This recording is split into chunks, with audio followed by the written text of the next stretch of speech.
নমস্কার বন্ধুরা, Bose investment YouTube চ্যানেলে আপনাদের সবাইকে ওয়েলকাম। তো চলে আসলাম আবার একটা নতুন ভিডিও নিয়ে। এই ভিডিওটা দেখাবো আমি বেসিক্যালি আপনারা যা কমেন্ট করেছিলেন সেই কমেন্টের কিছু রিপ্লাই আর কিছু স্টকস আছে সেগুলোর আমি দেখিয়ে দেবো A to Z অ্যানালিসিস করে, ঠিক আছে। বেশি কথা বাড়াবো না আজকে। যদি চ্যানেলে নতুন হয়ে থাকেন তাহলে চ্যানেলটাকে সাবস্ক্রাইব করে পাশে থাকা বেল আইকনটা প্রেস করে দেবেন, আর যদি অলরেডি করে থাকেন তাদেরকে অসংখ্য ধন্যবাদ, ঠিক আছে। তো চলুন শুরু করা যাক। দেখি প্রথম দাদাভাই কী কমেন্ট করেছে। প্রথম দাদাভাই বলেছেন অ্যাঞ্জেল ওয়ান ডিসকাস, ঠিক আছে। তো চলুন অ্যাঞ্জেল ওয়ান সম্পর্কে পুরো A to Z অ্যানালিসিস করা যাক। ওকে, তো অ্যাঞ্জেল ওয়ান সম্পর্কে দেখা যাক। অ্যাঞ্জেল ওয়ান মানে এই এটা অ্যাকচুয়ালি একটা ব্রোকার, ঠিক আছে। তো যতদিন আর কি শেয়ার মার্কেট চলবে, মানে সবথেকে পুরনো ব্রোকার হচ্ছে কিন্তু শেয়ার মার্কেটে অ্যাঞ্জেল ওয়ান। তো যতদিন আর কি শেয়ার মার্কেট চলবে ততদিন কিন্তু শেয়ারটা চলবে, কোনো সমস্যা নেই। আচ্ছা, যদি আমি দামের কথা বলি, এখন দাম আছে 2406 টাকা। রিসেন্টলি কী হয়েছে, 2.61% একটা লোয়ার সার্কিট মেরেছে। কোম্পানি মার্কেট ক্যাপ 21,650 কোটি টাকা হচ্ছে কোম্পানির মার্কেট ক্যাপ, ঠিক আছে। মানে বুঝতেই পারছেন কত বড় মার্কেট ক্যাপ নিয়ে বসে আছে। আচ্ছা, এইবার যদি আমি আপনাকে অ্যানালিসিস মানে বিজনেস দেখাই, প্রথমে দেখাবো আপনাকে কোম্পানির ব্যবসা বিক্রি কেমন হচ্ছে কোম্পানির। 2020 সাল থেকে 748, 1289, 2292, 3002, 4272 কোটি টাকা। তার মানে কি বছরের পর বছর কী হচ্ছে, কোম্পানির সেলস বা বিক্রি কিন্তু বেড়েই চলেছে, ঠিক আছে। তার মানে কোনো সমস্যা নেই, ভালো আছে। আচ্ছা, কীরকম খরচ করছে কোম্পানি? 564, 826, 1366, 1708, 2580 কোটি টাকা। তাহলে যদি আমি তুলনা করি তাহলে দেখুন আপনার কোম্পানির বিক্রি বেশি, সেজন্য কোম্পানি খরচ কম করছে, মানে সেলস বেশি, এক্সপেন্সেস কম। তাহলে কোম্পানির জন্য এটা কী দিক? ভালো দিক। আচ্ছা, এইবার যদি আমি কোম্পানি প্রফিট দেখাই, কীরকম প্রফিট করছে কোম্পানি সেটা জানার জন্য দেখবো নেট প্রফিট। কোম্পানির নেট প্রফিট কী আছে? 82, 297, 625, 890, 1126 কোটি টাকা। তার মানে কি কোম্পানি প্রফিট কী হয়েছে? প্রফিট কিন্তু বছরের পর বছর ক্রমশ বেড়েই গেছে। তার মানে কী বলা যেতে পারে, কোম্পানি বিজনেস বা ব্যবসা কিন্তু ভালোই চলছে, একদম ফাটাফাটি চলছে। আচ্ছা, যদি আমি এবার কোম্পানির রিজার্ভস দেখাই আপনাকে, গচ্ছিত সম্পদ যদি দেখায়, তাহলে এখন কত আছে? এখন আছে 2955 কোটি টাকা কোম্পানির কাছে গচ্ছিত সম্পদ বা রিজার্ভস। আর যেটা দেখুন বছরের পর বছর কিন্তু ক্রমশ বাড়ছে, ঠিক আছে। আর ধার বাকি দেখুন 2541 কোটি টাকা ধার বাকিটা আছে, কিন্তু রিজার্ভসের থেকে কম আছে। তার মানে ভালো দিক, কোনো সমস্যা নেই, ঠিক আছে। আর যদি আমি টোটাল আপনাকে অ্যাসেট দেখাই বা মোট সম্পত্তি দেখাই, তাহলে কিন্তু সেটা আছে এখন 13,254 কোটি টাকা, ঠিক আছে। মানে অনেকটাই অ্যাসেট আছে। আর দেখুন বছরের পর বছর সেটা কিন্তু ক্রমশ বেড়েছে, ঠিক আছে। প্রত্যেক বছর কিন্তু অ্যাসেট বেড়ে গেছে, ঠিক আছে। মানে অ্যাসেট কিন্তু কমছে না। তাহলে কি দেখলাম, ফান্ডামেন্টাল কী দেখা গেল? ফান্ডামেন্টাল দিক থেকে কিন্তু দেখা গেল কোম্পানিটা রাইট কোম্পানিটা একদম ওকে আছে, ঠিক আছে। আচ্ছা, এবার আপনাকে শেয়ার হোল্ডিং প্যাটার্নটা দেখাই। ইনভেস্টাররা কী করছে, প্রোমোটার্সরা কী করেছে? প্রোমোটার্সরা তাদের হোল্ডিংটা একটু বিক্রি করেছে, ঠিক আছে। আচ্ছা, এফআইসরা কী করেছে? এফআইসরা কিন্তু তারা আবার ইনভেস্ট করেছে, তাদের ইনভেস্টমেন্ট বাড়িয়েছে। ডিআইসরা কী করেছে? ডিআইসরাও ইনভেস্ট করেছে। তাহলে কি এফআইস ডিআইস বোথ কিন্তু তারা ইনভেস্ট করেছে। আচ্ছা, পাবলিক সেক্টর করেছে বিক্রি, ঠিক আছে। দেখুন পাবলিক সেক্টর সেল করেছে, বিক্রি করেছে। আচ্ছা, আপনাকে এক বছরে যদি আমি চার্ট প্যাটার্ন দেখাই, দেখুন এক বছরে কিন্তু জায়গাটা একদম নিচে। এই জায়গাটায় কী হবে? এই জায়গাটা তারা ধরুন নতুন আর কি ইনভেস্টার আছে, রিটেলার আছে, তারা কী করে, তারা এই জায়গাটায় ভয় পেয়ে যাবে কি আমি ধরুন এরকম জায়গায় কিনলাম, একবারে অনেকখানি কিনে নিয়েছি, এবার তো নিচের দিকে যাচ্ছে, তাহলে কী করব? তাহলে তো আমি লস দেখছি। তো ওই কারণেই বলেছিলাম আপনাদের সবাইকে কি কখনও কিন্তু ওভার কনফিডেন্স হয়ে একবারে আর কি শেয়ারে আপনি ইনভেস্ট করবেন না, ঠিক আছে। কী করতে হবে আপনাকে? অল্প অল্প কিনতে হবে। এখানে 25টা শেয়ার কিনতেন, ঠিক আছে, আবার একটুখানি নিচের দিকে নামলো, আবার এখানে 25টা শেয়ার কিনতেন, ঠিক আছে।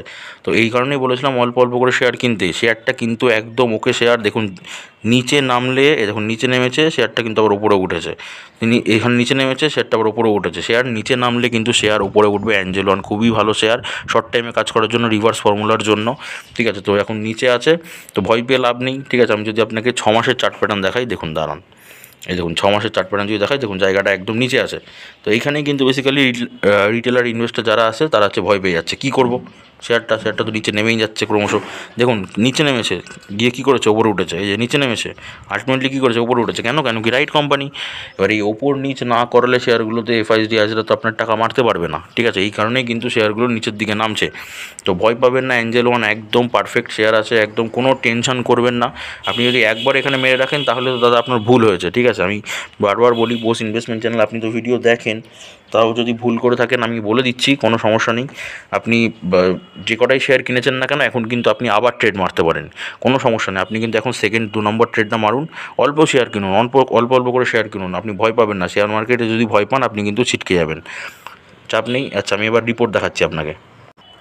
আচ্ছা, অ্যাঞ্জেল ওয়ানের রিপোর্ট দেখা যাক। অ্যাঞ্জেল ওয়ানের রিপোর্ট কী আছে, ঠিক আছে। আচ্ছা, higher trade trading quantity high আছে, ঠিক আছে, মানে অনেকে আর কি ট্রেড করেছে অনেক কোয়ান্টিটিতে। আচ্ছা, close below last week low zone, last উইকে যে লো ছিল সেইখানে কাছাকাছি ক্লোজ করেছে। Close below last month low, last মান্থের লোতে ক্লোজ করেছে। High decrease in 1 month, high decrease in 3 month, ঠিক আছে। আচ্ছা, হাই ইনক্রিজ ইন 1 ইয়ার, মানে 1 বছর আবার বেড়েছে, 2 বছরে বেড়েছে। আরএসআই কী আছে, বুলিশ আছে। আরএসআই কী আছে, বুলিশ, ওপরের দিকে যাওয়ার এবার টেন্ডেন্সি আছে।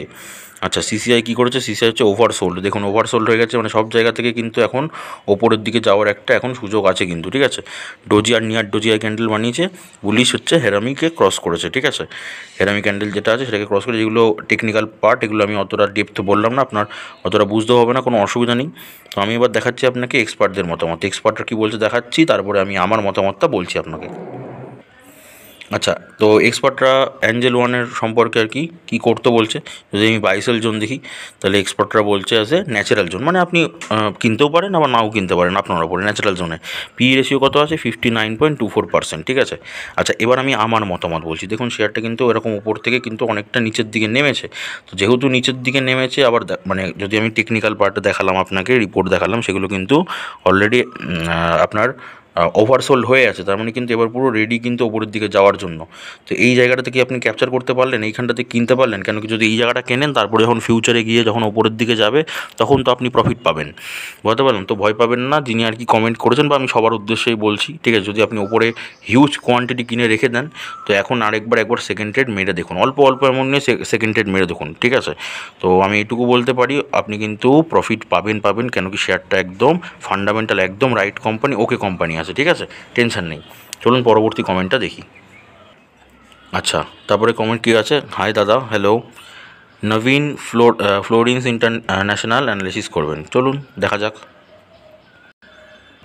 আচ্ছা, নবীন ফ্লোরিন ইন্টারন্যাশনাল, ঠিক আছে। এখন যদি আপনি দাম দেখেন, তাহলে দাম চলছে 3,195 টাকা। রিসেন্টলি কী হয়েছে, 1.62%-এরটা আপার সার্কিট মেরেছে। কোম্পানি মার্কেট ক্যাপ 15,840 কোটি টাকা, কোম্পানি হচ্ছে মার্কেট ক্যাপ। আচ্ছা, এবার আমি ব্যবসা দেখব। প্রথমে ব্যবসা কী আছে, প্রথম হচ্ছে কোম্পানি বিক্রি। 2020 সাল থেকে যদি দেখি, তাহলে সেটা হচ্ছে 1,062, 1,179, 1,453, 2,077, 2,065 কোটি টাকা, ঠিক আছে। তো ঠিক আছে, বছরের পর বছর বাড়ছিল বিক্রি, বাট এখানটায় কিন্তু একটা বছর একটু কমে গেছে, জাস্ট অল্প একটু কমেছে, তো টেনশনের কোনো কারণ নেই, হতেই পারে এটা। আচ্ছা, এবার যদি খরচ দেখি কোম্পানির, 794, 870, 1,098, 1,527, 1,667 কোটি টাকা, ঠিক আছে। তো এবার যদি আমি তুলনা করি, কোম্পানি কিন্তু বিক্রি বেশি, সেই তুলনায় কোম্পানি খরচটা কম করছে, ঠিক আছে। তার মানে এক্সপেন্সেস কম, সেলস বেশি, এটা কোম্পানির জন্য ভালো দিক, কোনো সমস্যা নেই। আচ্ছা, এবার যদি আমি প্রফিট দেখি, কোম্পানি কীরকম প্রফিট কামাই, তাহলে সেটা হচ্ছে 149, 409, 258, 263, 375, 270। তো এখানে একটুখানি কমে গেছিলো, তারপরে দেখুন আবার বেড়েছিলো, আবার রিসেন্টলি এই বছরে কিন্তু একটু কমেছে। তো দেখুন প্রফিট বাড়তেও পারে, কমতেও পারে, লস না হলে হলো, কোম্পানি একদম লস না হয়, তাহলে কি প্রফিট কোম্পানির হচ্ছে, ঠিক আছে। তাহলে কি বিজনেস কিন্তু কোম্পানির চলছে, ভালো চলছে বলা যায় না, কেন কি আগের বছরের থেকে এবার একটুখানি প্রফিটটা কম এসছে, বাট মানে কোম্পানি কিন্তু প্রফিট হচ্ছে, তো টেনশনের কোনো কারণ নেই। আচ্ছা, এবার যদি আমি ব্যালেন্স শিটটা চেক করি কোম্পানির, তো যদি রিজার্ভ দেখি, এখন কোম্পানির কাছে গচ্ছিত সম্পদ 2,373 কোটি টাকা, ঠিক আছে। আর যেটা বছরের পর বছর দেখুন ক্রমশ কিন্তু রিজার্ভস কোম্পানির বেড়েই চলেছে, ওকে। আচ্ছা, ধার বাকি আছে কোম্পানির 1,368 কোটি টাকা, ঠিক আছে, অনেকটাই কম আছে, তাহলে ভালো দিক, কোনো সমস্যা নেই। আচ্ছা, এবার যদি আমি আপনাকে টোটাল অ্যাসেট বা মোট সম্পত্তি দেখাই, তাহলে সেটা আছে কত, 4,377 কোটি টাকা, ঠিক আছে। এবার এটা দেখুন বছরের পর বছর কিন্তু ক্রমশ বেড়েই গেছে, ঠিক আছে। তার মানে কি কোম্পানি অ্যাসেট বাড়ছে ক্রমশ। তাহলে এবার কী দেখা গেল, মোটামুটি চেক করে বোঝা গেল কি ফান্ডামেন্টাল দিক থেকে কোম্পানিটা কিন্তু একদম রাইট কোম্পানি আছে, ওকে কোম্পানি, কোনো সমস্যা নেই। আচ্ছা, এবার যদি আমি আপনাকে শেয়ার হোল্ডিং প্যাটার্নটা দেখাই, তাহলে ইনভেস্টাররা কী করেছে, প্রোমোটার্স কী করেছে, প্রোমোটার্সরা তাদের হোল্ডিংটাকে সেম রেখে দিয়েছে। আচ্ছা, এফআইসরা কী করলো, এফআইসরা তাদের হোল্ডিংটা অল্প একটু কিছু বিক্রি করলো, ঠিক আছে। আচ্ছা, ডিআইস বা দেশীয় ইনভেস্টার, ডোমেস্টিক ইনভেস্টার, তারাও কিন্তু অল্প একটু বিক্রি করেছে। আচ্ছা, পাবলিক সেক্টর কী হচ্ছে, পাবলিকরা কিন্তু ইনভেস্ট করেছে। আচ্ছা, এইবার মানে কি, মানে দেখুন ভালো করে, এফআইসরাও কিন্তু বিক্রি করেছে, ঠিক আছে, ডিআইসরাও কিন্তু বিক্রি করেছে, কেন, প্রফিট বুকিংয়ের জন্য। আচ্ছা, আমি এবার এক বছরে যদি আপনাকে আমি চার্ট প্যাটার্ন দেখাই, দেখুন এক বছরে কিন্তু জায়গাটা নিচে, কেন নিচে আসে বুঝতে পারছেন, এফআইস ডিআইস মানে বোথ ইনভেস্টাররা কিন্তু অলরেডি বিক্রি করেছে, তো এই কারণে কিন্তু শেয়ারটা নিচের দিকে আছে। বাট আপনি যদি এক বছরের রিটার্ন দেখেন, আপনাকে রিভার্স ফর্মুলা অ্যাপ্লাই করলে আপনাকে রিটার্ন পেতেন একবার দুবার, এখানে মোটামুটি তিন চারবার মোটামুটি রিটার্ন পেতেন এক বছরে। আচ্ছা, যদি আমি 6 মাসের চার্ট প্যাটার্নটা দেখি, 6 মাসের জায়গাটা দেখুন, 6 মাসের জায়গাটা কিন্তু রিভার্স ফর্মুলা অ্যাপ্লাইয়ের জন্য এখন আর কি মোটামুটি একটা ভালো জায়গা আছে, ঠিকঠাক জায়গা আছে, এখানে একটা সুন্দর একটা রিটার্ন দিয়ে গেছে অলরেডি। এখন যদি জায়গা বলেন, জায়গাটা এখন ঠিকঠাক আছে, কেন কি নিচের দিকে আছে। রিভার্স ফর্মুলা কী বলে, যখন নিচের দিকে যাবে অল্প অল্প অল্প করে শেয়ার কিনুন। একবার কোনো দিন ওভার কনফিডেন্স হবেন না। কোনো শেয়ার যদি ভালো শেয়ার হয়, মানে রাইট কোম্পানি, এরকম করে নিচের দিকে এসে আলটিমেটলি তাকে ওপরের দিকে যেতে হবে। তো আপনি এরকম জায়গায় যদি কিনে রাখেন, তাহলে যখন ওপরের দিকে যাবে এরকম জায়গায় সেল করলে কিন্তু আপনি প্রফিট পাবেন। ঠিক আছে, এটা বেসিক্যালি আমি বলে দিলাম। এবার চলুন এটা সম্পর্কে আগে রিপোর্ট দেখা যাক। ওকে, তো চলুন নাভিন ফ্লোরিন্স ইন্টারন্যাশনালের আর কি রিপোর্ট দেখা যায়। রিপোর্ট কী এসছে, close within 52 week low zone. 52 week low জোনে ক্লোজ করেছে মোটামুটি। Close below last week low, last উইকে যতটা লো ছিল তার নিচে গিয়ে ক্লোজ করেছে।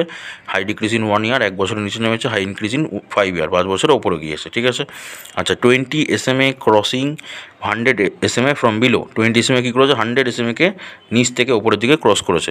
উইলিয়াম পার্সেন্টেজ আর কি আছে, বুলিশ আছে। ঠিক আছে, শর্ট কভার করেছে, নতুন শর্ট একটা কভার হয়েছে। স্টক উইথ হাই পিসিআর দেখুন স্টকের কিন্তু হাই আছে। এটা বুলিশ হারামি ক্রস আর কি বানিয়েছে, এটা বুলিশ আর কি হারামি ক্রস বানিয়েছে। ঠিক আছে, আচ্ছা তো দেখুন শেয়ারটা কিন্তু মোটামুটি এখন একটু নিচের দিকেও যেতে পারে। ঠিক আছে, আবার কিন্তু ওপরের দিকেও যেতে পারে। ওপরের দিকে যাওয়ার কিন্তু চান্স আছে, বাট একটু নিচের দিকে গিয়েও যেতে পারে। ঠিক আছে, আচ্ছা দেখে নিই এক্সপার্টরা কী বলছে, দেখে নিই, তারপরে আমি বলছি বাকি যা বলার। আচ্ছা, এক্সপার্টরা কী বলছে শেয়ারটা সম্পর্কে, বাইসেল জোন আমি যদি দেখি, তাহলে এটাতেও এক্সপার্টরা বলছে কি অ্যাজ এ ন্যাচারাল জোনে আছে। পিই রেশিও কত, 55.94% হচ্ছে পিই রেশিও। এবার যদি আপনি আমাকে জিজ্ঞাসা করেন তাহলে কী করবো, দেখুন শেয়ারটা একটু নিচের দিকে আছে। তো যদি আপনি ইনভেস্ট করতে চান তাহলে প্রথম ট্রেড নেন, অল্প কিছু শেয়ারের সাথে ইনভেস্ট করুন, অল্প কিছু শেয়ারের সাথে এন্ট্রি নিন। একবারে ওভার কনফিডেন্ট হবেন না। যে কোনো শেয়ারে, কোম্পানি যতই রাইট হোক না কেন, কখনো কোনো শেয়ারে ওভার কনফিডেন্ট হয়ে একবারে পুরো টাকাটা আপনারা ইনভেস্ট করবেন না। অল্প কিছু শেয়ার কিনুন। আপনি যদি টোটাল 100টা শেয়ারে আর কি ইনভেস্ট করতে চান, তাহলে সেটাকে মোটামুটি কমসে কম 3 থেকে 4টে ভাগ করে নিন।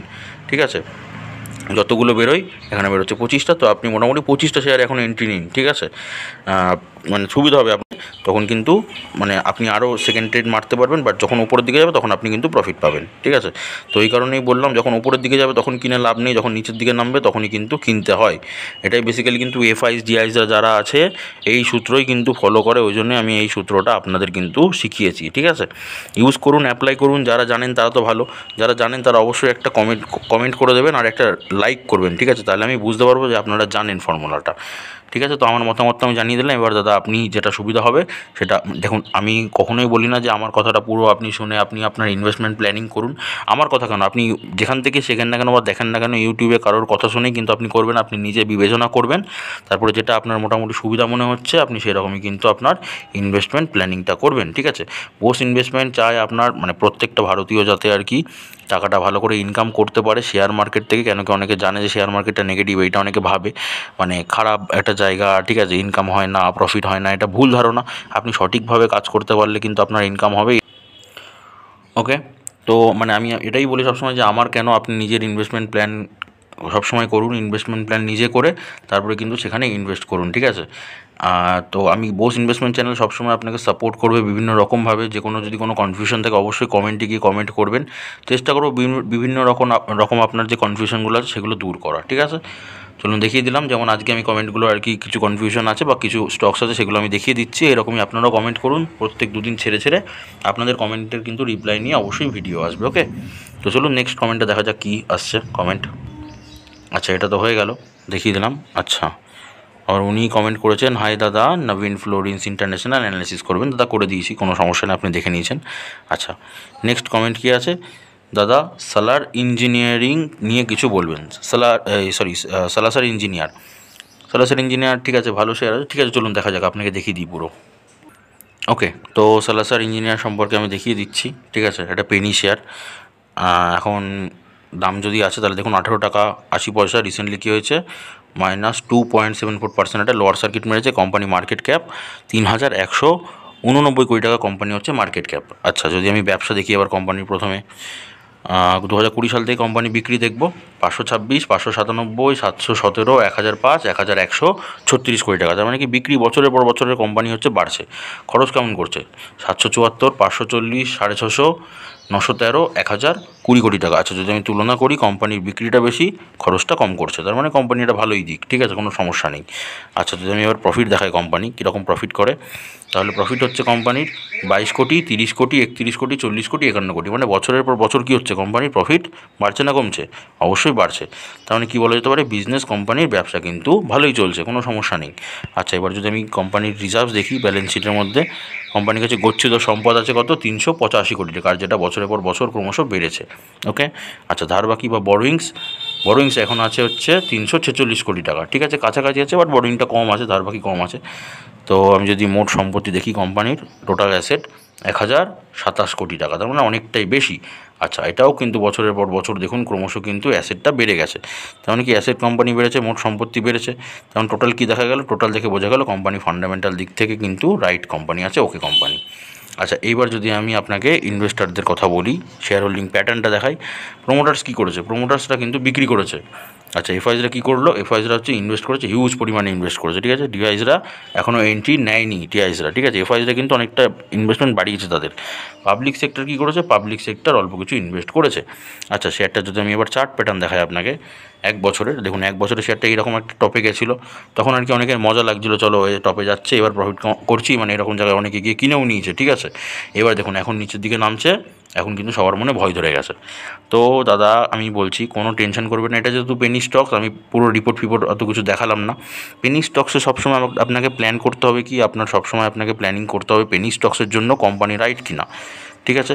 রাইট কোম্পানি দেখার পরে দেখবেন মার্কেট ক্যাপ 20,000-এর নিচে আছে মোটামুটি, তার মানে স্মল ক্যাপ কোম্পানি। তো এটা ফিউচারে কিন্তু ওপরের দিকে যাওয়ার একটা সুবর্ণ সুযোগ রয়েছে, ভালো কোম্পানি আছে, কোম্পানির বিজনেস যেখানে ভালো চলছে। রাইট কোম্পানি মানে কোম্পানির বিজনেস কেমন চলছে, ব্যবসা কিন্তু কোম্পানির ভালোই চলছে, কোনো সমস্যা নেই।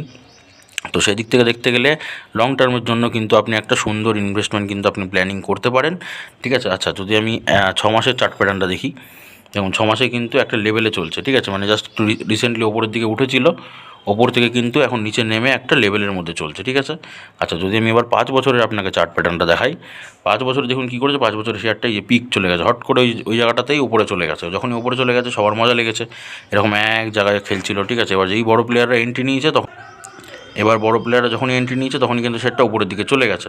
এবার দেখুন এখন শেয়ারটা নিচের দিকে নামছে, ঠিক আছে। তার মানে কি, চাপ নেবেন না, ঠিক আছে। যখন আপনি লং টার্মে ইনভেস্ট করবেন আপনাকে কিন্তু এরকম দেখতে হবে, উপরে উঠবে নিচে নামবে, উপরে উঠবে আবার একটু নিচে নামবে, ঠিক আছে। আলটিমেটলি যদি ব্যবসা ভালো থাকে তাহলে শেয়ারটা কিন্তু আস্তে আস্তে উপরের দিকেই যাবে, ঠিক আছে। আচ্ছা, যদি আমি ম্যাক্সিমাম চার্ট প্যাটার্নটা আপনাকে দেখাই, মানে যবে থেকে আইপিও এসছে, দেখুন একই রেঞ্জের মধ্যে খেলছিল, একই রেঞ্জে, মানে একটু উঠছিল একটু নামছিল, একটু উঠছিল একটু নামছিল, এরকম করে এই পিকে উঠে গেছে, পিকে উঠে তখন মজা লাগছিলো, এখন হচ্ছে নিচে নেমে গেছে। তো দেখুন যখন আর কি আপনি লং টার্মের জন্য ইনভেস্ট করবেন, তো নিচের জায়গাগুলোতে আপনার ধরার চেষ্টা করলে ভালো হয়। তো আপনি চাইলে কিন্তু এখন আরও কিছু অল্প ইনভেস্ট করে রাখতে পারেন লং টার্মের জন্য। লং টার্ম মানে মিনিমাম 7 বছর, ঠিক আছে। আর কিছু দেখতে হবে না, আপনাকে ইনভেস্ট করে ফেলে রাখতে হবে। এবার এই 7 বছরের মধ্যে একটা জিনিস আপনাকে দেখতে হবে, কোম্পানির বিজনেস। আপনাকে কোয়ার্টারলি বেসিসে, আপনাকে ইয়ারলি বেসিসে কিন্তু আপনাকে বিজনেসটা দেখে যেতে হবে, ফলো করে যেতে হবে কোম্পানি, ঠিক আছে। সালসার টেকনোলজি ইঞ্জিনিয়ারিং আমি দেখিয়ে দিলাম, আশা করি আপনি এই শেয়ারটার কথাই বলেছেন, তো দেখিয়ে দিলাম। তো নেক্সট কমেন্টটা দেখি। ওকে, তো নেক্সট, ওকে কমেন্ট কমপ্লিট হয়ে গেছে। ওকে, তো আমি দেখিয়ে দিলাম মোটামুটি আপনাদের যাদের কমেন্ট ছিল, আমি কমেন্টগুলো রিপ্লাই করার চেষ্টাও করলাম, আর আপনাদের কমেন্টের যে স্টকসগুলো ছিল সেগুলো কিন্তু ডিটেলস অ্যানালিসিস করে দেখিয়ে দিলাম। কীরকম ইনভেস্টমেন্ট প্ল্যানিং করবেন সেরকম কিন্তু আমি বলে দিলাম, স্ট্র্যাটেজিও বলে দিলাম, ঠিক আছে। আশা করি ভিডিওটা আপনার ভালো লেগে, যদি ভালো লেগে থাকে তাহলে অবশ্যই একটা লাইক করবেন, ঠিক আছে। ওই যে বললাম, যদি কোনো দরকার থাকে, অবশ্যই কোনো কনফিউশন থাকলে অবশ্যই কমেন্ট করবেন। চ্যানেলে নতুন হয়ে থাকলে চ্যানেলটাকে সাবস্ক্রাইব করে পাশে থাকা বেল আইকনটা প্রেস করে দেবেন, কেন কি বোস ইনভেস্টমেন্ট চ্যানেল কিন্তু আপনাদের শেয়ার মার্কেট সম্পর্কে ইনফরমেশন দেয় না, আপনাদের শেখায়ও। আর যারা অলরেডি করে রেখেছেন তারা তো বেনিফিট পাচ্ছেন, তাদেরকে অসংখ্য ধন্যবাদ, ঠিক আছে। তো সুস্থ থাকুন, ভালো থাকুন, সামনে যাদের ভোট আছে তারা অবশ্যই ভোট দেবেন, ঠিক আছে। ভোট দিয়ে আপনারা দেশের নাগরিকের মানে যে আর কি দায়িত্বটা আছে, কর্তব্য, সেটা পালন করবেন। তো সুস্থ থাকুন, ভালো থাকুন, দেখা হচ্ছে আবার পরবর্তী ভিডিও নিয়ে।